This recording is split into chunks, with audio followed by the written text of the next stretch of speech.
సత్యనారాయణ కూడా మొదట హీరోనే. నటుడు కైకాల సత్యనారాయణ అంటే ఒకప్పుడు ఆడాళ్ళు జడుసుకునేవారు. ఎందుకంటే ఆనాటి అగ్ర కథానాయకులందరి చిత్రాల్లోనూ సత్యనారాయణ విలన్‌గా నటించేవారు.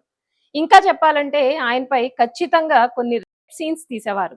దాంతో మహిళా ప్రేక్షకులకు సత్యనారాయణ అంటే హడల్. అంతలా విలన్ పాత్రలో ఇమిడిపోయారు సత్యనారాయణ. విలన్‌గా, యాక్టర్‌గా, కమెడియన్‌గా అలరించిన సత్యనారాయణ తొలుత హీరోగానే నటించారు. జమున కథానాయికగా రూపొందించిన 'సిపాయి కూతురు' సినిమాలో సత్యనారాయణే హీరో. అతనిలో కొన్ని ఎన్టీఆర్ పోలికలు ఉన్నాయని, ఆయన్ను హీరోగా పెట్టి 'సిపాయి కూతురు' జానపద చిత్రం తీశారు.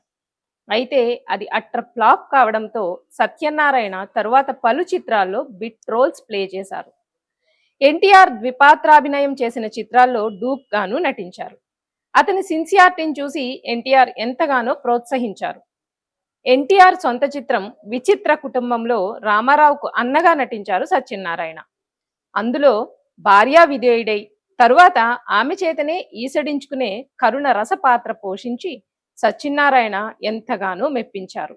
ఆ తరువాత నుంచి ఎన్టీఆర్ నటించిన పలు చిత్రాల్లో సత్యనారాయణకు ప్రత్యేక పాత్రలు ఉండేవి.